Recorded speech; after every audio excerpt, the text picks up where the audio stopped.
Hey everybody, my name is Alamander. I'm a Swain main in North America, bringing you I think it's Diamond 2-ish analysis game of Swain versus Diana. A lot of people have been talking in light of like some of the messaging that's been on Reddit and in the Discords that there are some matchups that are really hard, and learning how to play them is pretty paramount to playing this champion successfully in a solo lane. So this is my first attempt at a set of hopefully a series of matchups where we're analyzing some of the harder matchups for Swain.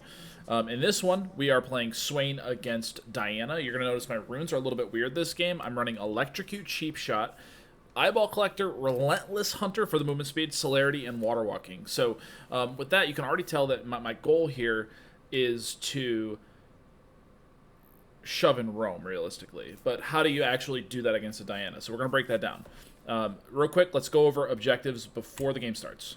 One, get a minion advantage. That's objective one. What that means is I want to have 5 minions to her 4 minions, or 6 minions to her 5 minions. I want to have one more minion than she does on my side of the lane or at midpoint. The reason is it's going to let me build a big wave. When you have a big wave and a minion advantage, it allows you to take trades that are like health trades. So you'll see when I have a minion advantage, I will begin to trade. 3, use that timer to get deep vision. I want to track the jungler heavily because I can't kill Diana. Even if I'm fed, I'm probably not going to kill Diana. So why try? Let Diana farm. Let her fight minions all game. Let her play the PvE experience, right? So that's 3, right? So we're roaming and getting deep vision. 4, reminding myself at this point, never fight on even footing, right? Don't stat check Diana. It's just not going to work. 5, if I lose control of the lane, bounce the wave on my tower, right? So let's just say I lose, and I will let a cannon wave bounce to my tower so that I can build up a wave to push back at her, so I give myself another roam timer. And then 6 is repeat. Realistically, go through this and repeat it until laning phase is done. With kind of a note, which is be fluid. The game's not going to go 100% in a box. Like, you're going to have some really dumb decisions. This Olaf makes some tragic decisions in this game.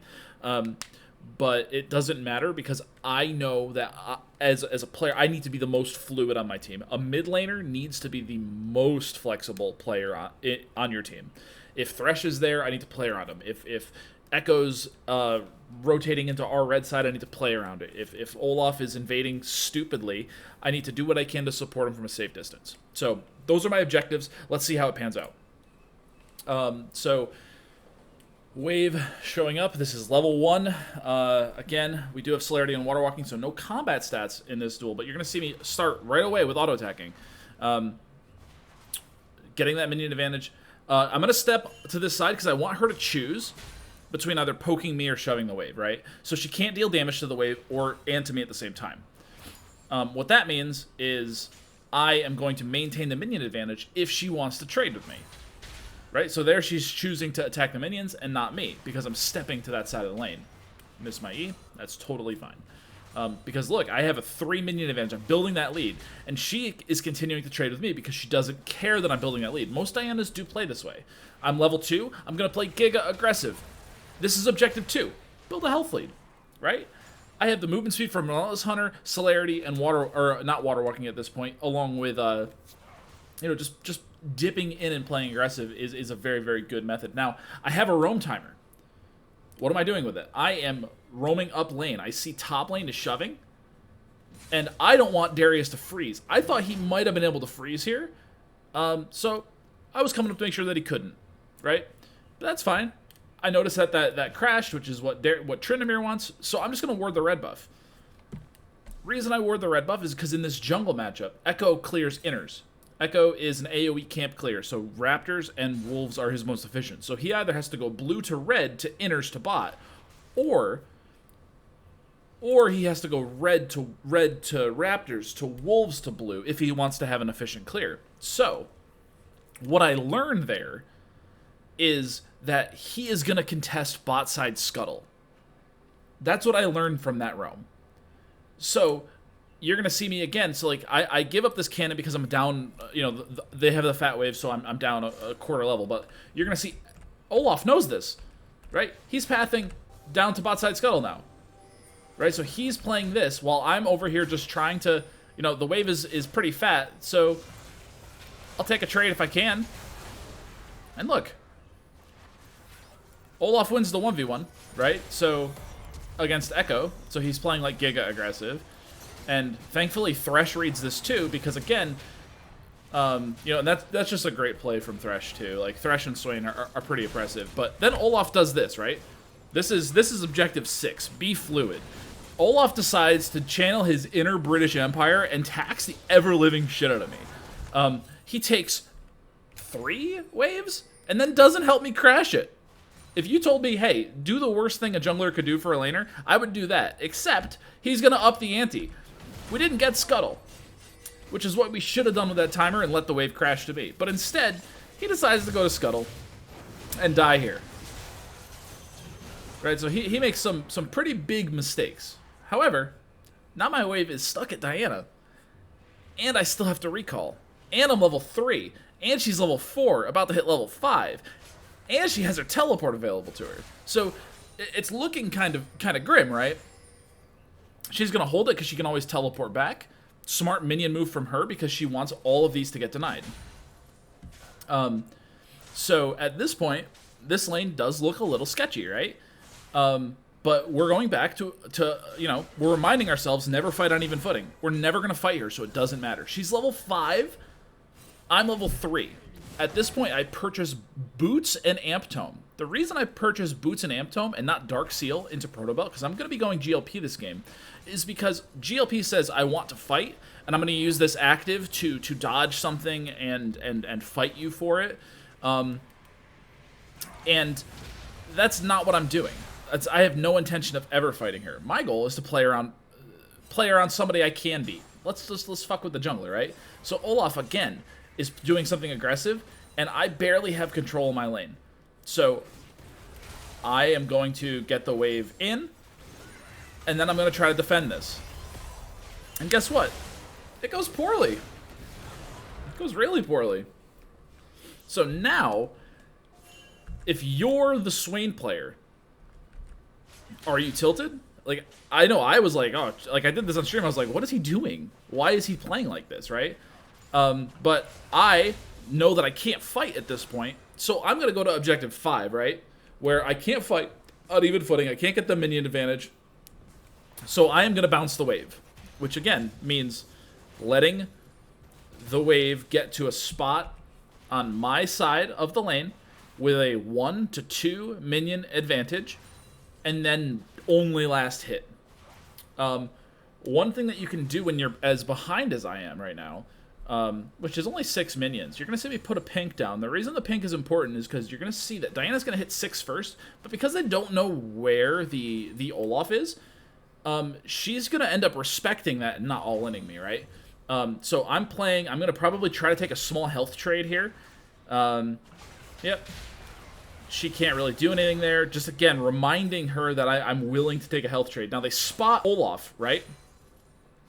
These pings spot Olaf. Darius roams and spots him. So, I'll use this as an opportunity to build a minion advantage. The reason I'm building a minion advantage here safely is because I can just roam up. I know my jungler's here. He's looking for the red buff, right? So, we know that too. So, Echo is going to gank bottom. Now, I'm level 5. He's level 6. Thresh is moving up because Ezreal Yuumi recalled. So they got a recall timer in, which means my support had a roam timer. So now, I'm level 5 against level 6 Diana, but I have numbers. So in this case, I know Olaf is on the top side as well. So Diana's going to dash out, which is good on her. But long story short is, I want this wave to be as fat as possible. And we're getting there. I start queuing the wave because I identify that Echo is there.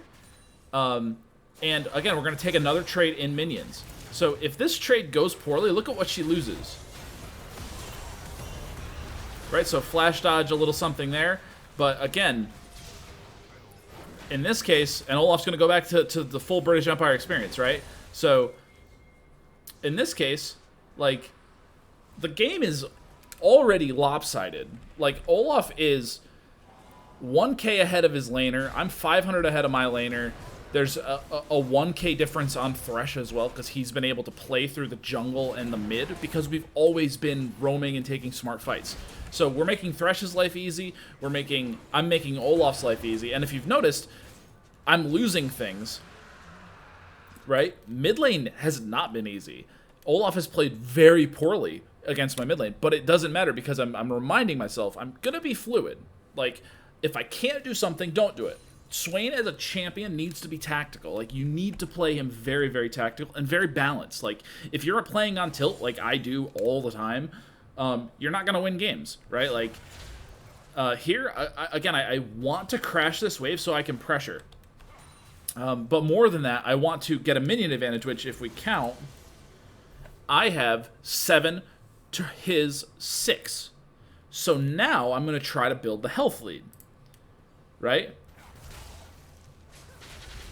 I Q the wave because I expect Diana is going to Q the wave, right? I want to make sure that my cannon survives and gets to the tower. That's my goal, right? And in this case, it doesn't happen.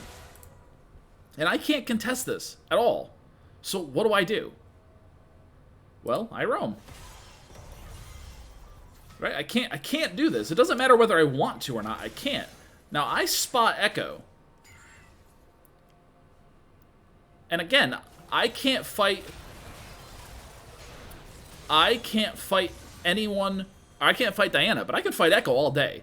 And I'm going to run that back to you just from their vision cam, just to show you, like understanding how to play through vision is really, really important in the game too. So let's go to red side. So, like, this is what they see. They see Swain disappear right here. Echo doesn't see me walk, and then he just walks into me killing him, right? And I know he's here. Do you know why I know he's gonna be here? Is because he needs to get his raptors, his wolves, and he's right around level 6. Right around level 6, you start hitting your low experience camp. But, like, at this point, Diana has the wave frozen to her, and, like, good for her. Like, I can't break it. She's gonna hold it. I can't. So what do? I say, okay, well, I can't. That's fine. I'm gonna go do something else, right? Whether I want to or not, I can't do it. So I'm gonna go get vision again. So we're back to objective 3, which is, hey, get deep vision, right? I'm gonna put a pink here. I'm gonna block some stuff, and they're gonna try to play around me. Now my team knows, like, Olaf's running down because we're kind of aware that Diana's moving. I W'd to face check, or to make sure I didn't face check that. But, like, Echo is so far behind at this point that this play doesn't really get anything. And like, I have Waterwalking. This is one of the reasons you run Waterwalking on Swain, is because, like, you can really, really dig in river plays. So this roam playstyle is really, really good. This is troll. This Olaf is Giga Troll.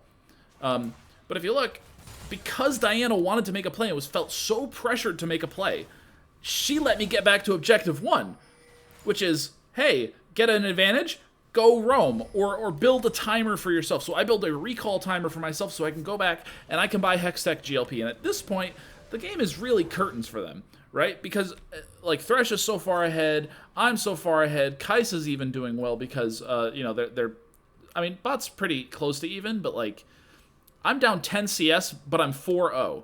Our jungler's up 40 CS, and a lot of that has come at the expense of me. So, quick recap, because we do end up winning this game, but I don't want to, like, go through it to ad nauseum, right? Quick recap.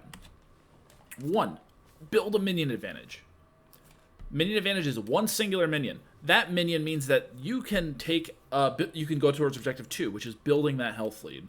Auto-attacking someone is building a health lead. It doesn't even have to be your spells, right? If you see an auto-attack opportunity, take it, right? It's anything to get a health lead. Then, 3, when you have a roam timer, do something with it. I can't tell you how many mid laners, myself included, sit here and auto the plates like that matters. All that's saying is, hey, jungler, please gank me. If you gank the jungler can't gank you, right? So get vision on the jungler. Roam, get deep vision. 4, if you're in a losing matchup like Swain versus Diana, never fight on even footing. I ruined so that I didn't fight on even footing here. Relentless Hunter, Celerity, Waterwalking, so that I can just run down river faster than she can because I don't want to fight her. 5, if you lose control, bounce the wave. Let the cannon come to you and last hit while you're under tower. Don't use your spells if you can avoid it. And the reason for that is it gives your time, or it gives your minions time to get to the lane, so that, again, they fight closer on your side of the lane, so you can build that slow push, so that you can, again, guarantee a roam timer. And then the sixth step is to repeat the basic steps throughout laning phase. And with a reminder to be fluid. This Olaf was very bad. He played very poorly, but it didn't matter because, you know, again, this is I knew my game plan. I didn't let him bait me into things that I couldn't do. And, like, it's 10 minutes and I haven't teleported yet. And, like, I haven't teleported yet because I don't need to. Here I have full control. Every time I've recalled, it's because I've had a wave crashing. What is there to teleport to? I'm not going to use that spell just for no reason. So I'm holding teleport in case they do something, like, super cheeky in some other lane. But, like, I've had a summoner spell for 10 minutes I haven't used. And it's just because I've done these 5 objectives with a reminder to just repeat them and be fluid. In this particular game, that is the only reason that we win. And like, Diana was level 5 to my level 3 at one point because of the wave thing and 3 people being mid and blah, blah, blah, blah, blah.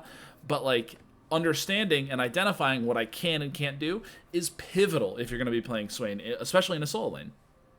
These can be applied to any champion, but for Swain, you really have to grasp these concepts pretty heavily. Otherwise, you can get run down by these Diana matchups. But yeah, I think that's it. So that's the Swain versus Diana. Hopefully this is helpful. If it's not, let me know, like, what I can add or what's missing, if you will, from this. And thank you for watching. Feel free to share it around if you guys want a specific matchup broken down. I'll do what I can to see if I can get some footage of something on this patch, like me actually going against one of those laners, so that we can actually get something to analyze. But hopefully this was helpful for you guys, and thanks so much for tuning in, and I will see you guys next time.